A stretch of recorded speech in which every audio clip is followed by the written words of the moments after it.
মানবতার ইতিহাসে কিছু কণ্ঠ থাকে যেগুলো যুগের পর যুগ মানুষের অন্তর জয় করে এবং মনকে জাগিয়ে তোলে আত্মজ্ঞান, সাহস ও বিশ্বাসের পথে। স্বামী বিবেকানন্দ ছিলেন তেমনই এক জাগ্রত চেতনার প্রতীক। তার চিন্তা, তার দর্শন এবং তার বক্তব্য শুধু এক শতাব্দী নয়, আজও সমানভাবে প্রাসঙ্গিক, অনুপ্রেরণাদায়ী। রিফ্লেকশনস স্বামী বিবেকানন্দ হল এমনই কিছু গভীর উপলব্ধির সংকলন যা আমাদের মনে প্রশ্ন তো জাগাই, সাথে সাথে দেখায় উত্তরের দিকও। এই অডিও সিরিজে আপনি শুনবেন এমন কিছু বাণী ও ভাবনা যা আত্মানুসন্ধান ও ব্যক্তিত্ব গঠনের পথে হয়ে উঠবে। চলুন শুরু করি জাগরণের এই অনন্য যাত্রা। স্বামীজির চিন্তার আলোকে। অধ্যায় 1, আত্মবিশ্বাস ও আত্মজ্ঞান। তুমি নিজেই তোমার ভবিষ্যৎ গড়ে নিতে পারো। বিশ্বাস করো নিজের শক্তিতে, নিজের অন্তরের পূর্ণতায়। স্বামী বিবেকানন্দ বারবার বলতেন, stand up, be bold, be strong, take the whole responsibility on your own shoulders.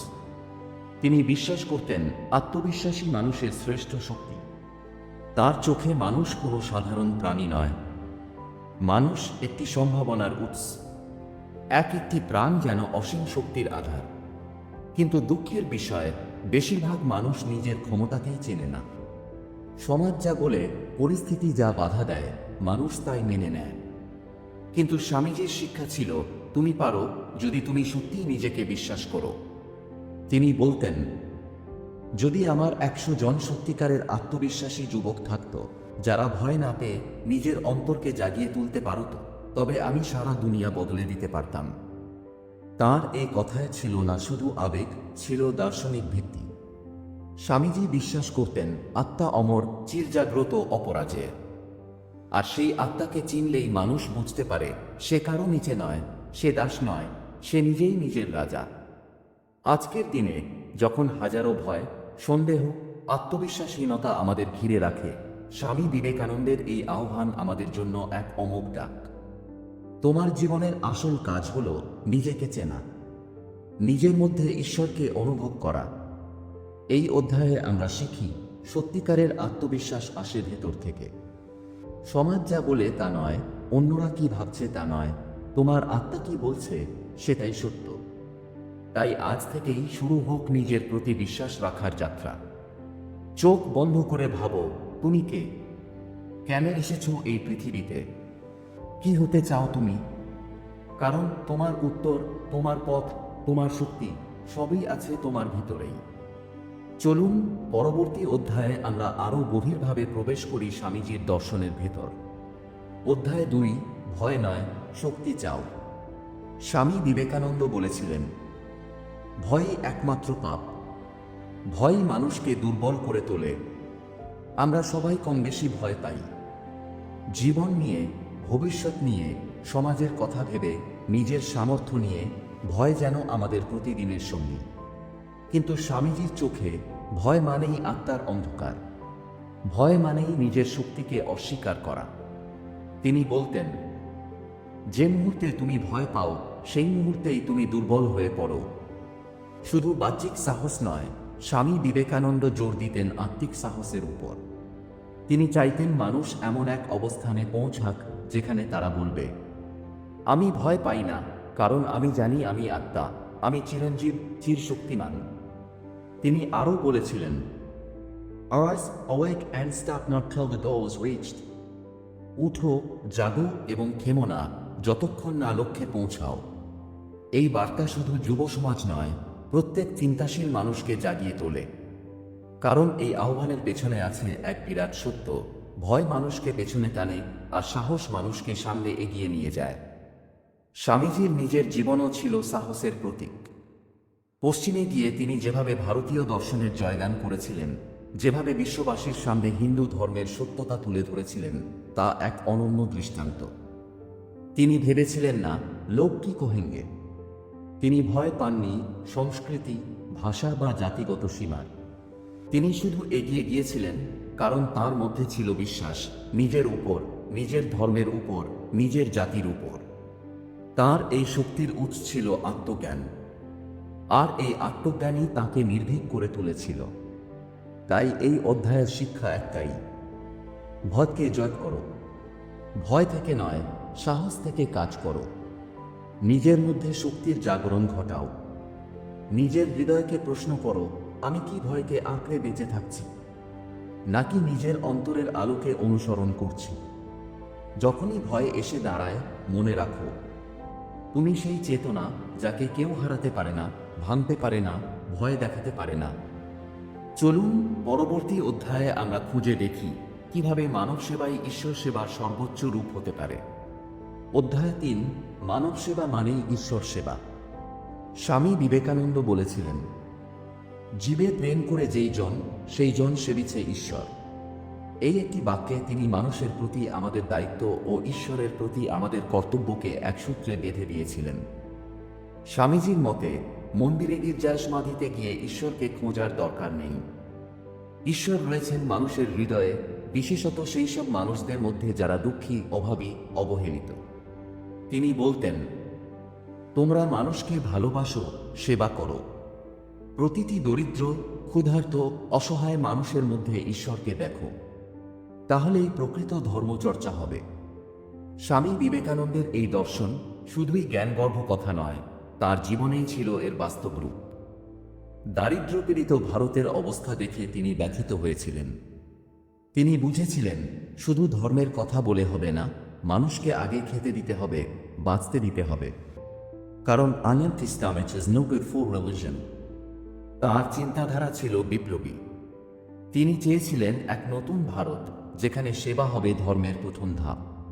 তিনি রামকৃষ্ণ মিশনের মাধ্যমে সেই ভাবনারই প্রতিষ্ঠা করেছিলেন, যেখানে সন্ন্যাসীরা শুধু প্রার্থনায় নয়, মানুষের জন্য কাজ করার মধ্য দিয়েই ঈশ্বরকে উপলব্ধি করে। আমরা অনেকেই ভাবি, সাধু হতে গেলে সংসার ত্যাগ করতে হয়, পাহাড়ে যেতে হয়, অথবা কেবল উপবাস ও প্রার্থনার মধ্যে থাকতে হয়।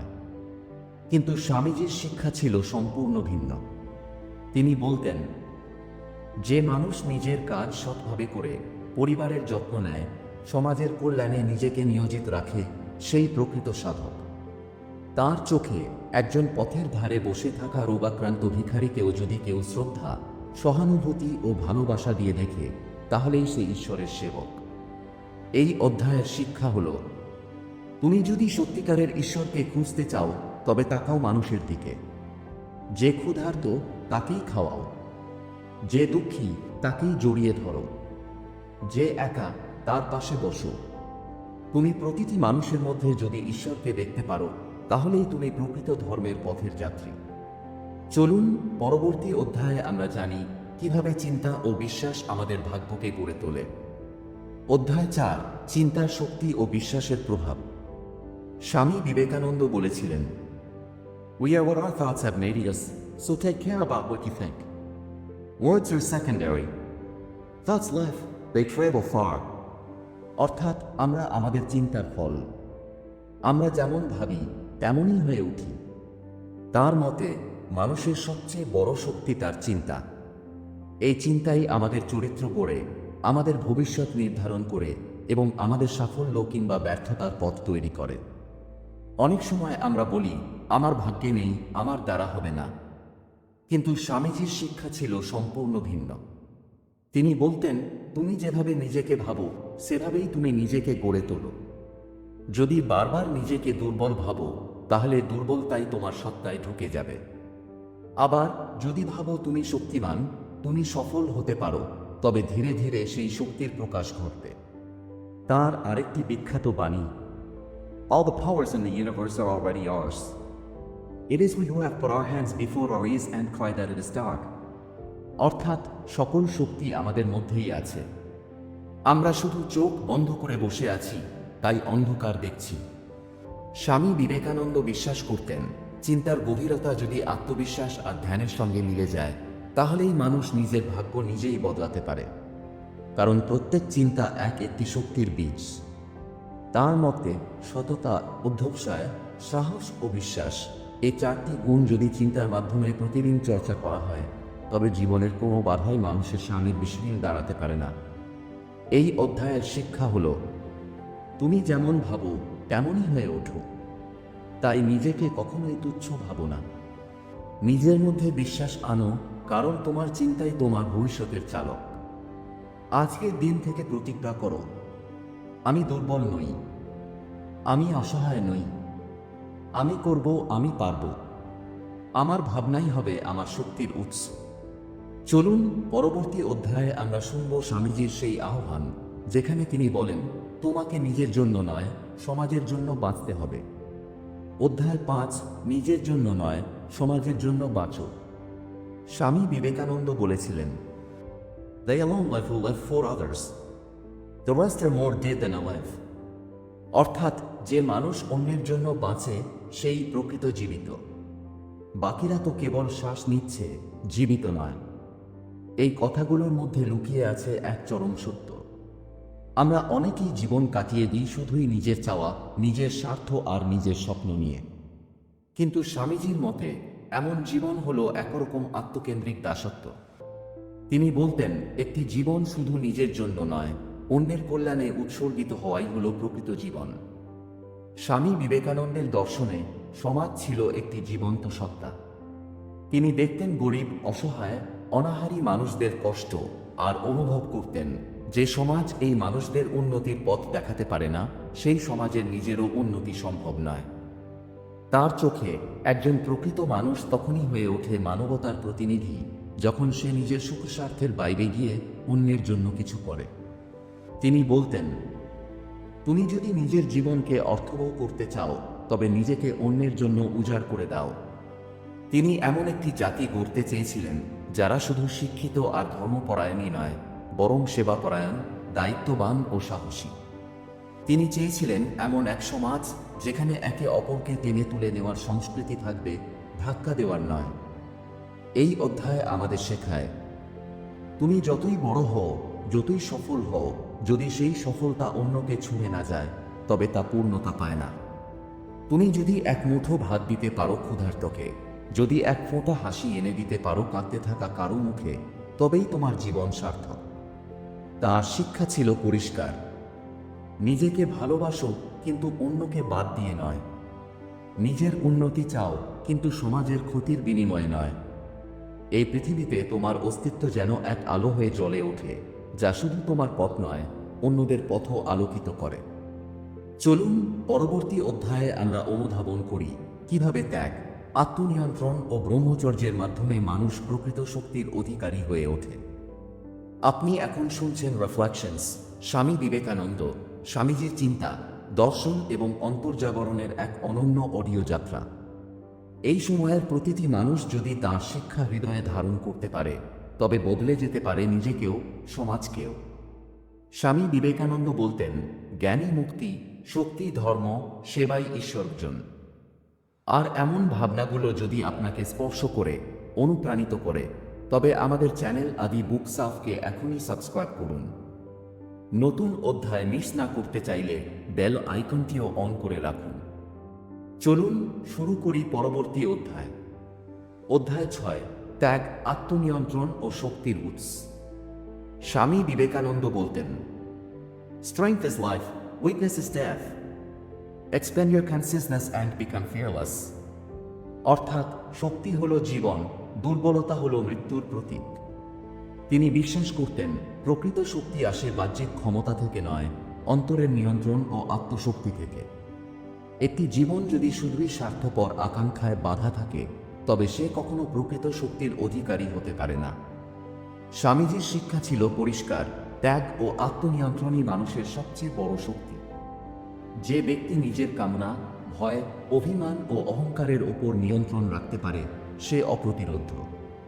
তিনি বলতেন, Control yourself and you can control the world. যখন তুমি নিজের মন, নিজের চিন্তা, নিজের আচরণ নিয়ন্ত্রণে রাখবে, তখন তুমি বাইরের পৃথিবীকেও স্বাভাবিকভাবে প্রভাবিত করতে পারবে। স্বামীজির জীবনেই ছিল এই শিক্ষা বাস্তবায়িত। তিনি সব সময় নিজেকে সীমিত করে রাখতেন, নিজের স্বাচ্ছন্দ্য, নিজস্ব স্বার্থ আর এমনকি সামাজিক স্বীকৃতিও প্রাধান্য দেননি। তার জীবনের লক্ষ্য ছিল একটাই, মানুষকে জাগ্রত করা, সমাজকে শক্তিশালী করা। এই অধ্যায়ের মূল শিক্ষা হল, আমরা যদি আমাদের অন্তর ও মনকে নিয়ন্ত্রণ করতে শিখি, আমাদের শক্তি সীমাহীন হয়ে ওঠে। ত্যাগের মাধ্যমে আমরা অর্জন করি স্বাধীনতা, এবং আত্মনিয়ন্ত্রণের মাধ্যমে আমরা সৃষ্টি করি প্রকৃত আত্মবিশ্বাস। আজকের দিন থেকে নিজেকে প্রশ্ন করো, আমি কি নিজের ইচ্ছে, অভ্যাস, ভয় ও সন্দেহের কাছে পরাস্ত হয়ে যাচ্ছি, নাকি আমি সেই শক্তিকে জাগিয়ে তুলছি যা আমাকে এগিয়ে নিয়ে যাবে? স্বামীজির পথ অনুসরণ করো এবং ধীরে ধীরে নিজের অন্তরের অজানা শক্তি উদ্ভাসিত করো। অধ্যায় 7, শক্তি, ধৈর্য ও মনোসংযম। স্বামী বিবেকানন্দ বারবার বলতেন, Take up one idea. Make that one idea your life. Dream of it. Think of it. Live on that idea.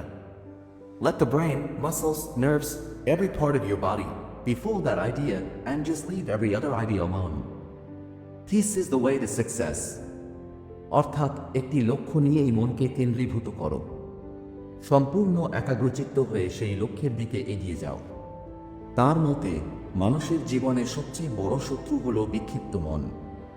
আমরা চাই একসাথে সবকিছু করতে, কিন্তু প্রকৃত শক্তি আসে একাগ্রতা ও ধৈর্য থেকে। স্বামীজি বলতেন, Patience is the key to all power. Without patience, even the strongest mind is weak. ধৈর্য এবং মনোসংযম ছাড়া কেউ প্রকৃত শক্তি অর্জন করতে পারে না। কারণ জীবনের প্রতিটি সংকট, প্রতিটি বাধা আমাদের পরীক্ষা নেয়। তিনি আরও বলেছিলেন, You cannot believe in God until you believe in yourself. অর্থাৎ নিজেকে বিশ্বাস করা এবং নিজের ক্ষমতা সম্পর্কে সচেতন থাকা হলো জীবনের সবচেয়ে বড় শক্তি। যে ব্যক্তি নিজের মনকে নিয়ন্ত্রণ করতে পারে, যে ব্যক্তি ধৈর্য ধরে লক্ষ্যের দিকে এগোতে পারে, সে প্রকৃতপক্ষে কোনো বাধার কাছে নয়। এই অধ্যায়ের শিক্ষা হল, সফলতা আসে একাগ্রতা, ধৈর্য এবং আত্মনিয়ন্ত্রণের মাধ্যমে। শক্তি শুধু বাহ্যিক নয়, এটি আসে মন ও আত্মার সমন্বয় থেকে। তাই আজ থেকেই প্রতিজ্ঞা করো, নিজেকে নিয়ন্ত্রণ করব, এক লক্ষ্য স্থির করব, ধৈর্য ধরে সেই লক্ষ্যের দিকে এগোব। কারণ প্রকৃত শক্তি হল মন ও আত্মার একাত্মতা। অধ্যায় 8, আত্মবিশ্বাস ও সাহসিকতা। স্বামী বিবেকানন্দ বলেছিলেন, Arise, awake and stop not till the goal is reached. অর্থাৎ উঠো, জাগো এবং থেমো না যতক্ষণ না তুমি লক্ষ্যে পৌঁছো। তিনি বিশ্বাস করতেন, মানুষের জীবনের সবচেয়ে বড় শত্রু হল সন্দেহ ও ভয়। যে ব্যক্তি নিজের ওপর বিশ্বাস রাখে, সেই ব্যক্তি পৃথিবীর কোনো শক্তির কাছে হীন নয়। স্বামীজির বাণীতে স্পষ্ট, Be not afraid of anything. You will do marvelous work. It is fearlessness that brings heaven even in a moment. ভয়কে পরাজিত করা মানেই সত্যিকারের মুক্তি। সাহসিকতা না থাকলে কোনো মহান কাজ সম্ভব নয়। তিনি আরও বলেছিলেন, Take up one idea. Make that one idea your life. Think of it. Dream of it. Live on that idea. Let the brain, muscles, nerves, every part of your body be full of that idea. যে ব্যক্তি নিজের শক্তির প্রতি বিশ্বাস রাখে, সে পৃথিবীর সমস্ত বাধাকে জয় করতে পারে। এই অধ্যায়ের মূল শিক্ষা হল, ভয়কে নয়, সাহসকে বেছে নাও। নিজের ক্ষমতার উপর বিশ্বাস রাখো। নিজের অন্তরের শক্তিকে জাগ্রত করো। আজ থেকেই নিজেকে প্রশ্ন করো, আমি কি সাহসী? আমি কি আমার অন্তরের শক্তিকে যথেষ্ট বিশ্বাস করি? কারণ প্রকৃত শক্তি আসে নিজের উপর অটল বিশ্বাস থেকে, আর সেই বিশ্বাসী জীবনের প্রতিটি সংকটকে জয় করতে সাহায্য করে। অধ্যায় 9, কর্ম, দায়িত্ব ও কর্তব্য। স্বামী বিবেকানন্দ বলতেন, In a day, when you don't come across any problems, you can be sure that you are traveling in a wrong path. অর্থাৎ সমস্যা ও বাধা আমাদের জীবনের অংশ। তাছাড়া তুমি যাত্রা ভুল পথে আছ। তিনি বিশ্বাস করতেন, মানুষের প্রকৃত শক্তি আসে কর্তব্যপরায়ণতা ও দায়িত্ববোধ থেকে। যে ব্যক্তি নিজের দায়িত্ব ও কাজকে ভীতি, অলসতা বা সন্দেহের কাছে ছেড়ে দেয় না, সে জীবনকে সার্থক করে তোলে। স্বামীজির মতে, Do not wait for anybody or anything. Do whatever you can. The universe helps those who help themselves. নিজের কর্মে আত্মনির্ভর হওয়াই প্রকৃত মুক্তি। নিজের দায়িত্ব নিজের হাতে তুলে নাও, অন্যের উপর নির্ভর করার পরিবর্তে। তার বাণীতে বারবার গুরুত্ব দেওয়া হয়েছে, কর্মই ধর্ম। মানুষ যতই শিক্ষা, জ্ঞান বা ধ্যান অর্জন করুক না কেন, যদি সে কর্মে নিষ্ঠাবান না হয়, তবে তার জীবন অসম্পূর্ণ। এই অধ্যায়ের শিক্ষা হল, নিজের দায়িত্বকে কখনো হালকাভাবে নেওয়া যাবে না। প্রতিটি কাজকে গুরুত্ব দাও, প্রতিটি দায়িত্বকে সততার সাথে পালন করো। কারণ প্রকৃত জীবন আসে কাজের মাধ্যমে, দায়িত্বের মাধ্যমে এবং কর্তব্যের মাধ্যমে। আজ থেকেই প্রতিজ্ঞা করো, আমি আমার প্রতিটি দায়িত্বকে পূর্ণ হৃদয় দিয়ে পালন করব। আমি আমার কাজকে ইষ্ট দেব, কারণ একসময় এই দায়বদ্ধতা ও নিষ্ঠাই আমাকে আমার জীবনের প্রকৃত শক্তির সঙ্গে সংযুক্ত করবে। অধ্যায় 10, জীবনের উদ্দেশ্য ও আত্মোদ্ভাসন। স্বামী বিবেকানন্দ বলেছিলেন, You have to grow from the inside out. None can teach you, none can make you spiritual. There is no other teacher but your own self. অর্থাৎ তোমাকে ভেতর থেকে বেড়ে উঠতে হবে। কেউ তোমাকে শিখাতে পারবে না, কেউ তোমাকে আধ্যাত্মিক করতে পারবে না। তোমার প্রকৃত শিক্ষক হলো তোমার নিজের আত্মা।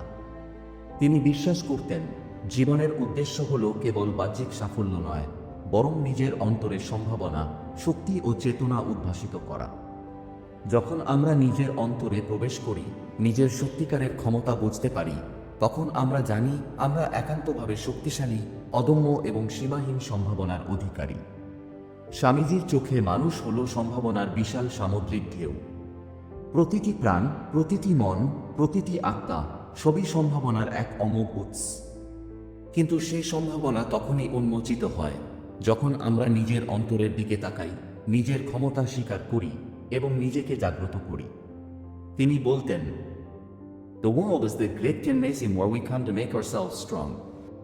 প্রতিটি জীবন সংগ্রাম, প্রতিটি চ্যালেঞ্জ, প্রতিটি কষ্ট আমাদের শক্তিশালী করে। এই পৃথিবী হলো সেই স্থান যেখানে আমরা নিজের অন্তরের সত্যিকারের শক্তি উদ্ভাসিত করতে পারি।